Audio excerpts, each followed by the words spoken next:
Hey guys, thank you for checking out our Roots High School online service as we continue our series called What to Do When You Don't Know What to Do.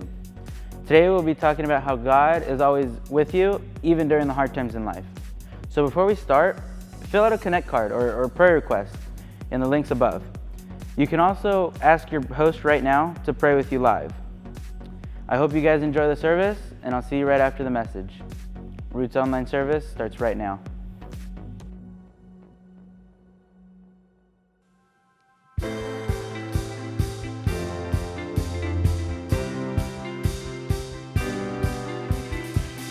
This is no performance, Lord, I pray it's worship. Empty words I can't afford.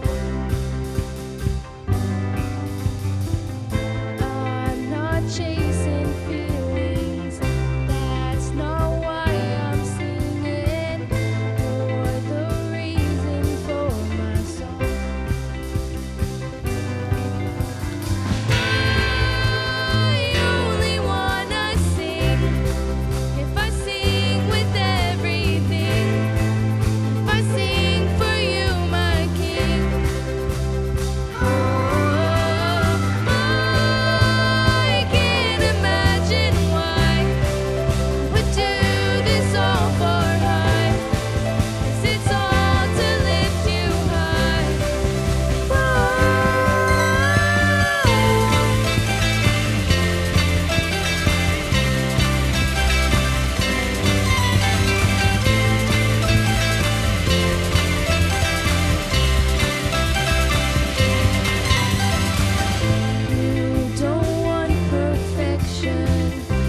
steadfast, my soul.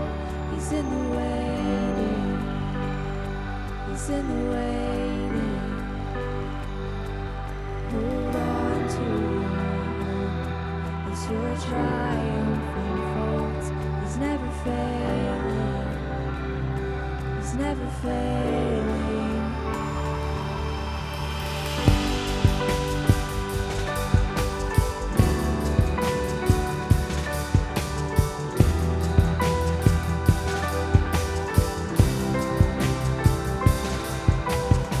Sing praise, my soul.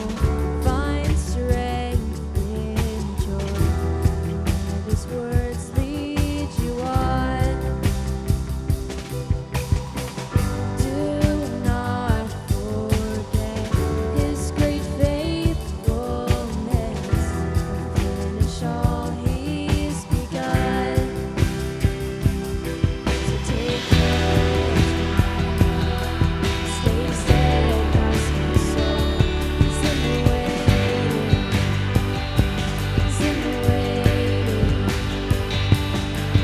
Hold on to Him as your triumph unfolds. He's never failing. He's never failing. And you who hold the stars,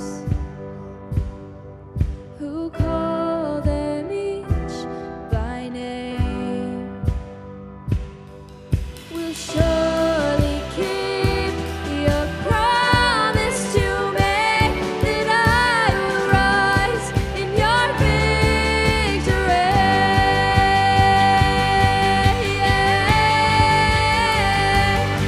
So take courage, my heart. Stay steadfast, my soul. He's in the waiting. He's in the waiting.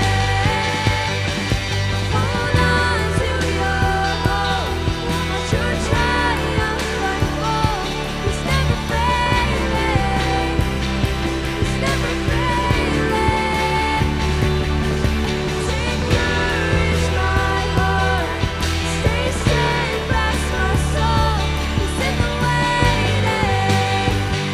He's in the waiting.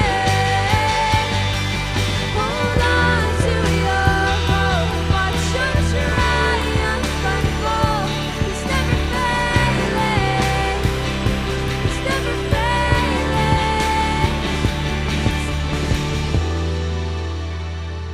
He's in the waiting. He's never failing. He's never failing.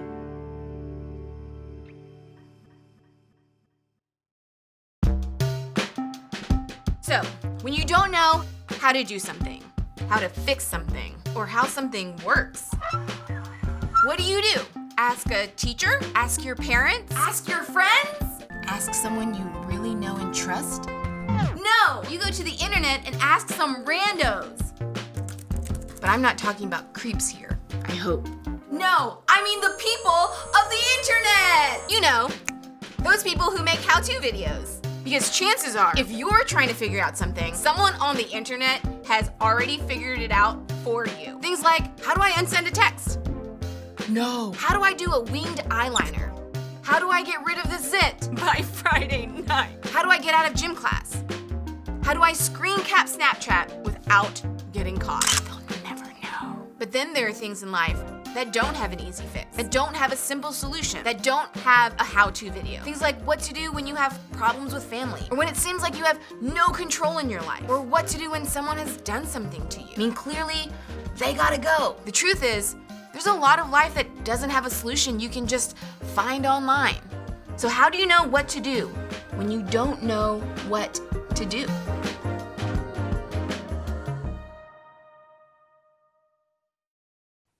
Hey guys, it's good to see you out there, and we are in our second week of our What to Do When You Don't Know What to Do series. And we're taking a look at the story of Joseph, not Jesus' earthly dad like Mary and Joseph, but Joseph from the very beginning of the Bible. And his life story really helps us understand how to have wisdom in situations where we don't know what to do. So how many of you overuse emojis when you text? I get it. We all have that friend who somehow feels like no text is complete without 6 emojis, or maybe they've moved on to GIFs and now only send 2-second clips of Beyonce instead of actually communicating. When it comes to text, I get it too. Too much is too much.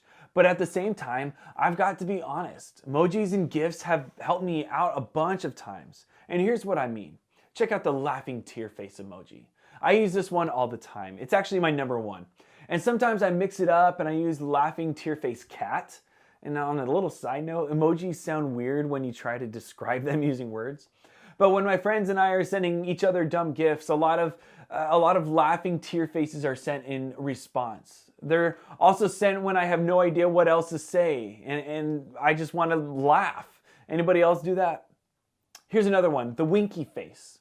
I'm always teasing people, but if they don't know my tone, they could take what I said personally and be very hurt. So they have to know that I was just teasing them in a playful way. So I put the winky face emoji. How many times have I hurt someone because I forgot to put that winky face in? Probably more times than I want to admit. Or what about this one, the sad face with a tear streaming down it? Whether I'm sad about something that's actually real heavy, or when I just discovered out that I was getting a cat and I texted all my guy friends about it. And when I'm not happy about something, I throw in that sad cry face. And that's the beauty of emojis. They help us talk about how we feel without having to use words. And there are a few emojis that I don't use often, but when I do, they say a lot. And these set the stage for what we're talking about today. It's these emojis. This one. And the, oh, shocked what? Face. And then even the raised eyebrows. And we've all had those situations where we're like, I have no words for this. We're shocked. And I like the first one the best. The face without a mouth. Because it represents those moments where you simply don't have words to say. It's when we hear about something or something happens that we can't make sense of. And I'd venture to say that most of the time, these shock emojis are sent along with the text that reports something happening that was shocking in a bad way. Something that catches us off guard and hits us out of nowhere. That, my friends, is what we're going to be talking about today. So have you ever experienced anything in your life like that? Something that simply rocked your world, caught you off guard, made you feel uncertain, or caused you a lot of hurt? Maybe you felt this way when you got the news your parents were splitting up, even though you had no idea or you didn't even feel like things were that bad. Or it wasn't bad news, but your stepmom is pregnant and you weren't exactly expecting another sibling. Maybe a friend had something mean to say about you and he or she accidentally sent the text to you and you immediately knew they meant to send it to someone else. Maybe you felt this way when your mom or dad told your family you were going to have to move because of a job change. Maybe you felt this way when you experienced an injury at the beginning of your sports season. Maybe you got dumped, or maybe you went to break up with somebody and they said that they were relieved and you were like, wait, what? And maybe you got a rejection letter from a college that you were dreaming of attending, or you got a test score that may make getting into college way harder than you thought. Unfortunately, this list could go on for a long time with examples of times when your world got rocked by some shocking news or circumstances. And if you haven't experienced it yet, there will be a time in your life when this happens. And the thing about these shockingly painful moments is that they often hit us out of nowhere. And because of that, it's difficult for us to know how they'll make us feel. And because of that, it's difficult for us to know how we will respond. And sometimes we surprise ourselves by how well we handle it. We think, wow, I figured news like this would take me to the edge, but I'm actually doing okay. Or sometimes we surprise ourselves by how much it tears us apart. We think, I don't even know why I'm so upset about this, but I'm just a mess. And other times we feel closer to God when stuff rocks us, but other times we wonder where God is at all. And because we're all wired differently, we experience hurt differently. But that doesn't change the fact that hurt hurts. And when life hurts, we all find ourselves wondering what to do next. And that's why we're doing this series, what to do when we don't know what to do.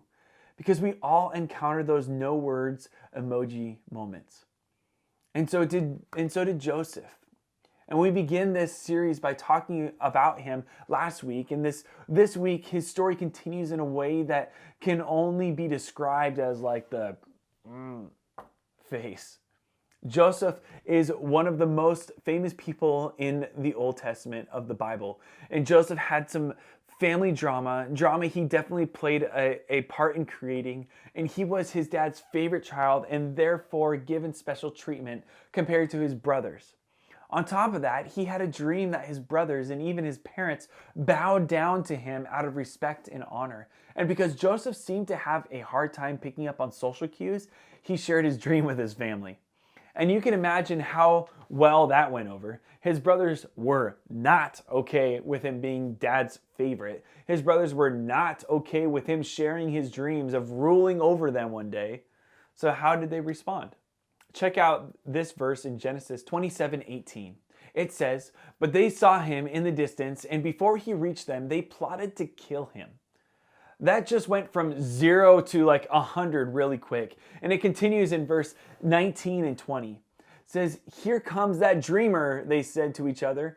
"Come now, let's kill him and throw him into one of those cisterns and say that a ferocious animal devoured him.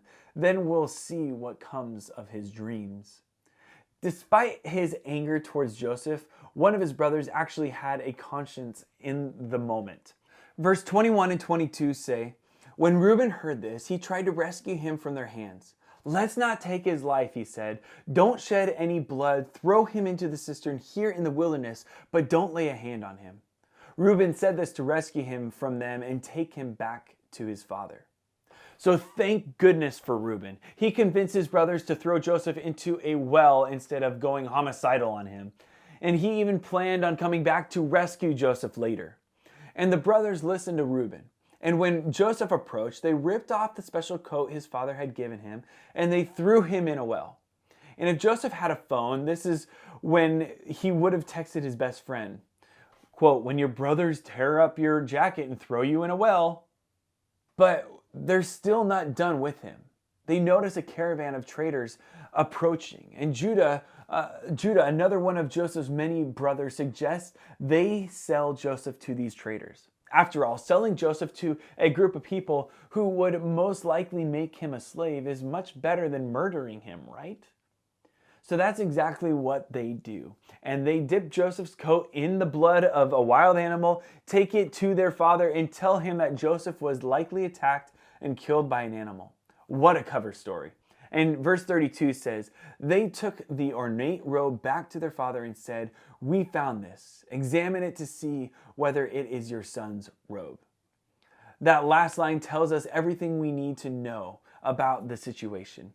The brothers obviously knew that the coat belonged to Joseph. They brought it up to let their dad know that they noticed the way that he favored Joseph. They were mad about it. They didn't call it Joseph's robe or our brother's robe. They said, "Your son's robe." What a bunch of jealous jerks. So insert text number 2 here. Good news out of the well. Bad news, they sold me, like actually sold. And I'm being a little bit lighthearted, but there was nothing lighthearted about this situation. We simply cannot imagine the fear, despair, uncertainty, anger, and hurt that he felt. Betrayed by his own flesh and blood, sold into very real slavery by the brothers he grew up with. And the message being sent was loud and clear. We're all better off without you. I mean, what would you even do? How do you get yourself unsold? This was clearly a what to do when you don't know what to do situation. And our stories are different than Joseph's, but we all experience pain of some kind. We'll all have scary, painful, or dangerous moments that catch us off guard. We'll all have moments when life doesn't make sense and we don't have the words to process what's happening. And unfortunately for Joseph, he had more shocking moments in his future. And we'll look at some of those in the next few weeks, but I want to highlight 5 powerful words that show up in the historical account of his life. And while they didn't keep him from getting thrown into a pit and they didn't keep him from getting sold, these 5 words literally made all the difference and helped Joseph maybe more than anything else. The Lord was with Joseph. Joseph didn't have a lot going on for him in the pit and even less afterwards. But when Joseph was in despair and wondering how life would turn out, he could rely on a single truth: God was with him. And this truth didn't change the reality of Joseph's situation, but it was better than being alone. This truth didn't mean that Joseph could see where the story was going, but he could know that he wasn't entirely dependent on himself to get out of the situation. This truth didn't mean that Joseph could easily deal with the things that happened to him.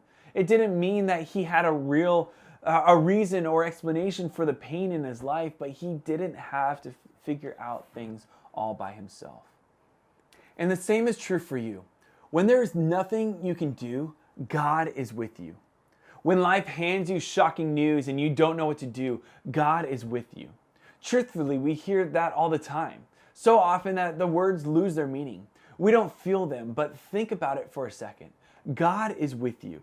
Not in some abstract way, but He is literally present, near you, next to you. When you feel alone, when you and I can truly understand and embrace this truth, it changes things. Our circumstances may not change. After all, Joseph wasn't immediately returned to his family, but it changes our perspective on our situation.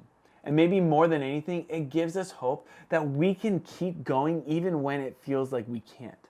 Knowing that God is with us may not change our circumstances, but it might just change us. It might just give us enough hope to keep going, even in the midst of our hopeless circumstances. It's easy to give into the hurt that we've experienced. It's easy to let fear overwhelm us or anger consume us. We have a lot of reasons to let difficult and sometimes unfair situations get the last word. But when we know that God is with us, the uncertainty of life doesn't get the last word. God does. But what does that look like for us? There are no formulas or easy answers for getting through hard times, but here are some things to do in the meantime. Number 1, be real. Feel your feelings. Not everyone will experience incredible luck in life, but everyone will go through tough times and pain. All throughout the Bible, people went through difficulties, and there are many accounts of them being real and honest with God about their struggles. There are no cliches to make the hard times go away, and our job isn't to just suck it up and act like everything is okay. If we believe that God is with us, then we should know that God is more than okay with our honest questions, our doubts, and our fears. Number 2, remind yourself and each other that God is with you. Here's a spoiler alert. Things did eventually work out for Joseph, but we know that because we can read the whole story in the Bible. But when Joseph was in it, he didn't know how it would turn out. There was no spoiler alerts for him. All he could do is face another day, wondering how things would turn out. But he held on to one thing, that God was with him. In moments when life is toughest, that's when this reminder is most important. God is with you, and your story isn't over yet. Our life will be full of moments when we don't know what to do about our pain. We'll want to insert the shocked face emoji a lot of times. In those moments, nobody wants to be alone, and it's important to know that when you don't know what to do, God is with you. And so are we at church. It will give you hope when things feel hopeless. It won't make the difficult circumstances go away, but you will have something to count on. You will know that you're not alone. So let me pray. Father, I just pray for everyone here. They might be going through something tough right now. They might have lost a family member recently, or a divorce of their parents, or maybe COVID has affected them even. So God, I pray that if anyone is going through some difficult situations right now, that they realize that they are not alone, that you are walking alongside alongside them and alongside their pain, and that you can bear any of their burdens. So God, I just pray that we can rest in that hope, knowing that you care and you love us so much. And we love you too, Jesus. And we pray this in your name. Amen. Well, thanks for watching today, guys. I love you guys, and I hope you are doing well. And we'll see you guys next week for week 3 of our What to Do When You Don't Know What to Do series. Bye, guys.